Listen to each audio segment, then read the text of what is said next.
Hello, and welcome to another edition of Ask the Professor, where we answer your questions on political philosophy, on current events, on history, culture, theology, really anything that affects our common life.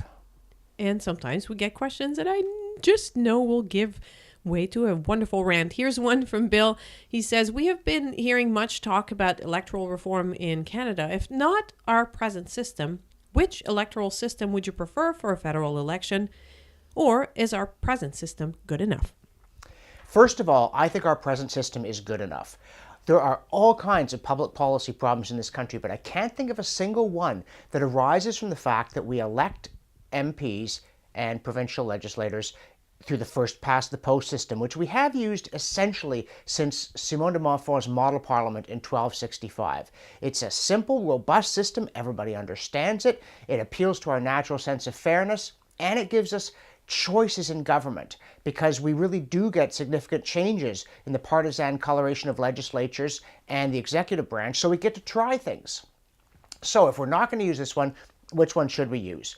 Well, really, if I had my druthers, we'd go back in time because the current system, although I like it, it's a little bit too rational. It's a little bit too mechanical. In the old days, there used to be variations in voting qualifications between ridings. In the good old days in Britain, some ridings, it was only the pot wallopers who could vote, and I think that's a great thing.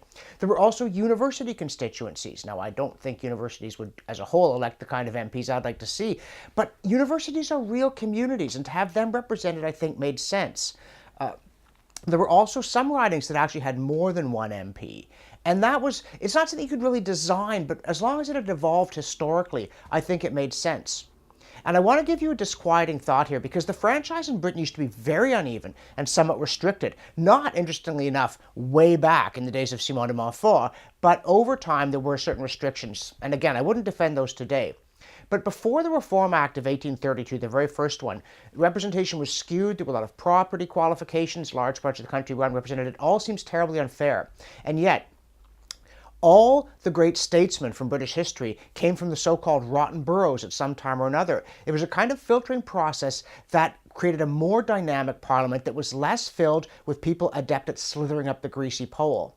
And there was a noted novelist and political commentator, Samuel Warren, who, when the Reform Bill came in, called it the act to give everybody everything. And I'm haunted nearly 2 centuries later by how accurately he foresaw that moving to the kind of system we have today would, in fact, encourage governments to give handouts to voters and encourage voters to seek handouts, to see their legislator not as a defender of liberty or of righteousness in government, but someone to go and plunder the treasury on their behalf. But all this would just get worse if we bring in, STV or MMP or what the heck? What would that be? WTH? I mean, nobody's even going to understand those systems, but they're going to favor political insiders at the expense of clear choice and experimentation. Like So the it would make European things model. worse. Like the European model where they have party lists and you vote for somebody, but then somebody else winds up being your representative and you have no idea how this happened, but they get to be in power and have the big job and the big pension and you don't. Yeah, a classic moment in Canadian politics when the Liberals had grown tired and arrogant in name the decade, but this was the 1950s. And in the 1957 election, a big shocker when Douglas Fisher upset C.D. Howe, the Minister of Everything. Well, under these mixed member proportional kind of systems, he'd have been on the party list because he was a buddy of the Prime Minister. Even if you voted him out, he'd bounce right back up like one of those Popeyes with sand in the base. You wouldn't be able to get rid of a big wig no matter what you did. And that's not self-government. That's not democracy when you can't vote the bums out. Like Italy, where they had basically the same coalition government for 40 years and the same guy heading it. And nobody ever once in the history of the Italian political system cast a ballot for that coalition. They voted for members of it, but no one ever voted for the coalition, and yet you couldn't get rid of it. All right. Let me add to Bill's question because I know that's a question other people have been asking. In our system, the way it is right now, you wind up with some people benefiting a lot from government and other people paying a lot into government. Should we weigh the vote so that the people with more assets, say, or the people who are net contributors to the system get more of a say than the people who are net recipients, say, from the system? Well, it's interesting. That was a concern for many years, that if you gave votes to people without property, government would become an instrument of plunder. And you have to say that this concern in significant measure has been borne out.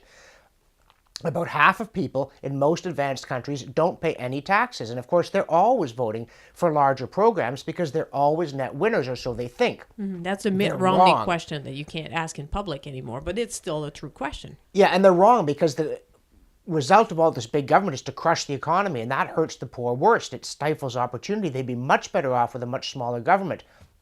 But you simply cannot at this point restrict the franchise to those with money. It would destroy the legitimacy of the system.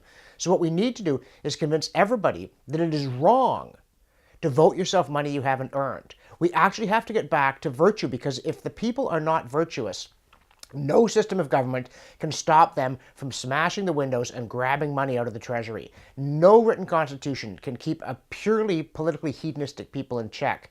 So we need to get back to explaining to people, A, it's in your self-interest to have a healthy economy, but B, it's in your personal self-interest to have only money that you have earned or that has been given to you by the voluntary charity of your fellows out of compassion. To take it by whacking your neighbor like he was a piñata with a government stick is going to hurt both parties. And if we don't get that understanding back, it won't matter how we vote or anything else. We're going to be on the royal road to personal and collective ruin. So what you're saying again is that culture trumps politics. Yeah.